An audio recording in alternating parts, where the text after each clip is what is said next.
এই ঠান্ডা ঠান্ডা সকালে বেরিয়ে পড়েছি আমরা বোলপুর শান্তিনিকেতনের উদ্দেশ্যে। আর আজকে আমি আপনাদেরকে দেখাবো, আগের পর্বে আমি আপনাদেরকে দেখিয়েছি বোলপুরের মেলার প্রস্তুতি কেমন চলছে। আর আজকে আমি দেখাবো যে বোলপুরে মেলার যে কত কোটা স্টল বসেছে আর কি রকম কি দাম। চলুন যাওয়া যাক এখন। মহর্ষি দেবেন্দ্রনাথ ঠাকুর 1843 সালে 21শে ডিসেম্বর 20 জন সদস্য নিয়ে রামচন্দ্র বিদ্যা বাগিসের কাছে ব্রাহ্ম ধর্মের দীক্ষা নেন। আর সেই বছরই আরও 500 জনকে এই ধর্মের অন্তর্ভুক্ত করেন। তার এই মননশীলতাকে ঐক্যবদ্ধ করার জন্য 1845 সালে 20শে ডিসেম্বর শনিবার পলতায় গুলটি বাগানে ব্রাহ্মদের নিমন্ত্রণ করে একটি মিলন মেলার আয়োজন করে। পরবর্তীকালে 1891 সালে 21শে ডিসেম্বর শান্তিনিকেতনের ব্রাহ্ম মন্দির প্রতিষ্ঠিত হয়। তার 3 বছর পর 1894 সালে 7ই পৌষ থেকে ব্রাহ্ম মন্দিরের সামনে এই মেলার অনুষ্ঠিত হয়, যা বর্তমানে শান্তিনিকেতনের পূর্বপল্লী মাঠে অনুষ্ঠিত হয়ে থাকে। এখন আমার সঙ্গে আপনারা চলে আসুন মেলা প্রাঙ্গণে। পক্ষ থেকে আপনাদের সকলকে আরও একটি ব্লকে একবার স্বাগত জানাই। আমি এখন দাঁড়িয়ে আছি মেলার মাঠে। আজকে আমি আপনাদেরকে দেখাবো যে মেলাটি কিভাবে বসছে আর কিভাবে আস্তে আস্তে মেলাটি সেজে উঠছে, সেইটাই আজকে আমি আপনাদের সামনে তুলে ধরবো। চলুন মেলার দিকে যাওয়া যাক। আর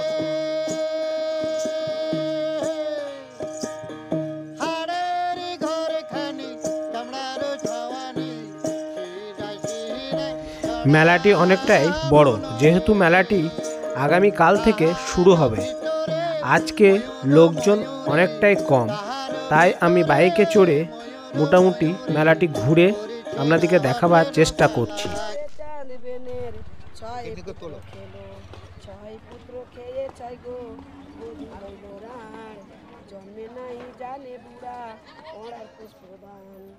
আছে রে কোলের পুত্র দুর্লভ লক্ষিন্দর, তার বিয়ে দিতে চলে নেচনি নগর।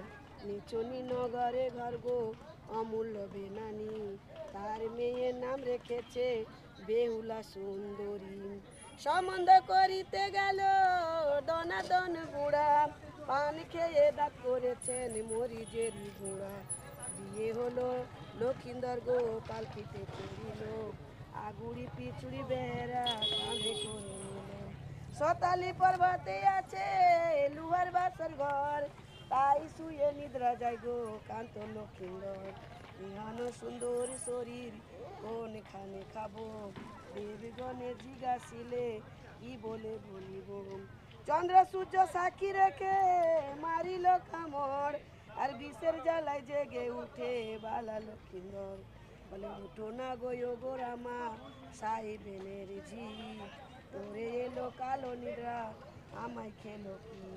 কোনা যে জাগিয়াছিলেন নিশা ভরে রাতে, সাপেরে পিটিয়া মারে সুবর্ণের জাতি।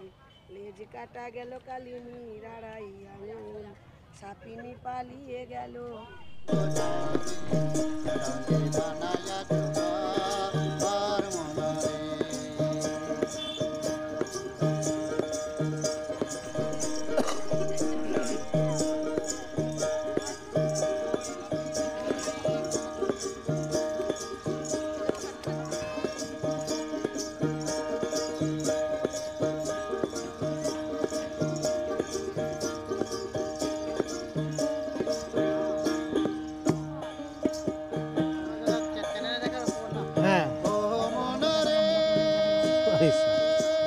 কোথা থেকে আসছে?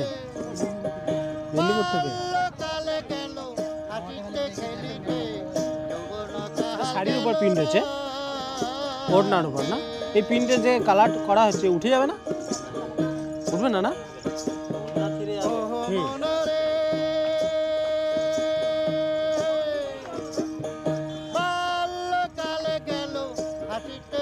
কত করে দাম রেখেছো এই যে ওড়নাগুলো?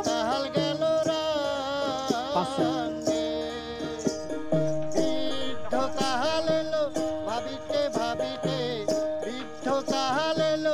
ভাবিতে ভাবিতে পূর্ব জীবী কবে কোথায় উলঙ্গে বানায়া তোমার মনরে। এটা দাদা কি বাস? এটা বোম বাস বলছে, এটা বলে বোম্বাই বাস বলে এটাকে, হ্যাঁ, বোম্বাই। এটা দিয়ে কি বানানো যাবে? এটা ল্যাম্প স্ট্যান্ড খুলে ল্যাম্প হবে। ও, এটা এইদিকে, এই বাসটা এইদিকে পাওয়া যায় না না? না আসাম থেকে? আপনার তো কোথায় বাড়ি? এটা বাড়ি বহরমপুর মুর্শিদাবাদ। ও, বহরমপুরে। এই বাস শিলিগুড়ি গোলা থেকে নিয়ে আসতে হবে। এই বাসগুলো এক একটা পিস কত করে? 700 700 টাকা করে পিস। ভাড়া দিয়ে 800-900 পড়ে যাবে। আর এটা ফুলদানি স্ট্যান্ড হবে নাকি? হ্যাঁ, ফুলদানি স্ট্যান্ড হবে, ল্যাম্প হবে, লাইট ল্যাম্প হবে, ও, ফুল হবে। বাঁশগুলো আপনারা দেখলেন, এই বাঁশগুলো আসাম থেকে নিয়ে আসা হয়। আর এই বাঁশগুলো দিয়ে ফুলদানি স্ট্যান্ড, তারপরে লাইটের স্ট্যান্ড তৈরি করা হয়। আর দেখতেই পাচ্ছেন আমার সামনে যে বাঁশগুলোতে কালার করা হচ্ছে, আর এইগুলো ফুলদানি স্ট্যান্ড বানানো হচ্ছে। সুন্দর করে একটা কালার করা হচ্ছে। এই বাঁশগুলো কি কালার করা হচ্ছে? এটা আজকে শুকিয়ে যাবে কি? আর এটা কি ফুলদানি স্ট্যান্ড হবে নাকি? বুঝতেই পারছি। হ্যাঁ, 1.5 ঘন্টার মধ্যে শুকিয়ে যাবে এটা। দেখতেই পাচ্ছেন যে বাঁশগুলোকে পুরো সুন্দরভাবে কাটিং করে কালার করে রাখা হয়েছে, আর 1-1.5 ঘন্টার মধ্যেই শুকিয়ে যাবে। আমার পিছনে যে সাংস্কৃতিক মঞ্চ দেখছেন এখনও তৈরি হয়নি, আর ফুল দমে কাজ চলছে এখন। বুঝতেই পাচ্ছেন আস্তে আস্তে কত বড় একটা সাংস্কৃতিক মঞ্চ। আর এখানে সব রকমের বাউল গানও হবে। আর আমি পুরো মেলাটি ঘুরে ঘুরে আপনাদেরকে দেখাচ্ছি। একটা চায়ের স্টল বানানো হয়েছে, আর এর মাথার উপরে যে খড়ের কাজ করা হয়েছে। মেলা ঢুকেই বাঁ হাতে এইখানে যে জায়গাটা দেখতে পেয়েছেন আমার পিছনে, এটা পুরো খাবারের জায়গা, মানে খাবারের দোকান। এখানে পুরো খাবারের স্টল বসানো আছে, পুরো বড় বড়। আপনারা চাইলে এখানে অবশ্যই খাবার খেতে পারেন। ওহ মনরে গুরুর বাড়িতে ফুলের বাগিচা, ফুলের সহিরব ছুটে। কত করে স্টার্টিং রেখেছো ব্যাগের দাম? 100 টাকা, 100 আছে, 200 আছে। হ্যাঁ, আর পিওর লেদারের ব্যাগ পাওয়া যাবে তো? কোথায় থেকে আসছে?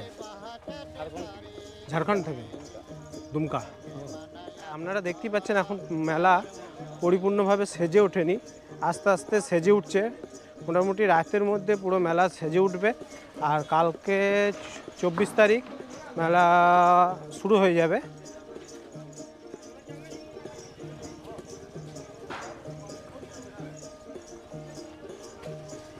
বোলপুর মেলাতে আপনারা যা চাইবেন তাই পাবেন, কারণ এখানে সব কিছু পাওয়া যায়। আর এই দোকানগুলো এখন সম্পূর্ণভাবে রেডি হয়নি, আর রেডি হলে বুঝতে পারতেন কত সুন্দর লাগবে। 3 বছর বাদে এই মাঠে মেলা শুরু হয়েছে, বুঝতেই পারছেন যে ভিড় কেমন হবে। এই টুপিগুলো কত করে নিচ্ছে? টপি আমি আপনি 120 টাকা আছে, 100 টাকা আছে, 110 আছে, 150 টাকা আছে। ও, লেডিস টুপি মানে মেয়েদের শুধু? এখানে ও, ছেলেদেরও আছে। কোথায় থেকে আসছেন? আমি আসানসোল। আসানসোল। অনেক রকমের টুপি পাওয়া যাবে যা আপনাদের অবশ্যই পছন্দ হবে। বুঝতেই পাচ্ছেন শুধু এটা টুপির দোকান, আর গ্লাভসও কিছু লাগানো আছে। হ্যাঁ, ছেলে মেয়েদের দুজনেদেরই টুপি পাওয়া যাবে। গুরু না ভজিলে মন নীলকণ্ঠ গায়ে, গুরু না ভজিলে মন পরকালে কি হবে কোথায় যে উলঙ্গে বানায়া তোমার মনরে।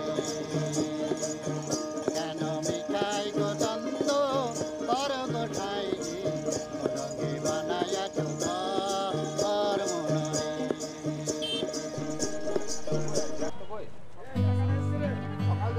দিদি, তোমার কোথায় বাড়ি? এখানে? ও, আর কি কি পিঠে পাওয়া যায়? এখানে ক্ষীরের পাটিসাপটা, তারপরে হচ্ছে গিয়ে নারকেল পাটিসাপটা, তারপরে রস পাটিসাপটা, দুধ পুলি, চন্দ্রপুলি, আরো আইটেম আছে আমরা করি। আর পাটিসাপটার দাম কত রেখেছে? শুকনোটা হচ্ছে গিয়ে নারকেলের 30 টাকা, এটা রসে চুবানো আছে এটা 40 টাকা, এটা 30 টাকা, চন্দ্রপুলি 30 আর ক্ষীরেরটা 40। বুঝতেই পাচ্ছেন এখানে কত সুন্দর সুন্দর পিঠে পাওয়া যাচ্ছে। আর এই বোলপুরে মেলা, আছে ভাপাটা 20 টাকা। আর এই ভাপা পিঠে 20 টাকা বলছে। আর বোলপুরের একটা ঐতিহ্য, এখানে সব থেকে সুন্দর সুন্দর পিঠে পাওয়া যায়। চলুন, কি নাম? তাড়াতাড়ি চলে আসুন এই মেলাতে। বুঝতেই পারছেন অনেক কিছু খাওয়া দাওয়া থেকে অনেক কিছু কেনা থেকে এখানে অনেক কিছু পাওয়া যায়, যেটা হলে বিশেষ করে এই মেলাতে। আর দেখুন এখানকার বাংলাদেশের পেয়ারাও পাওয়া যায়। বাংলাদেশের পেয়ারা কোনো খেয়ে কোনো টেস্ট বুঝতে পারছি না। বলছে বাংলাদেশের পেয়ারা সে সেম টু সেমই পেয়ারা টেস্ট।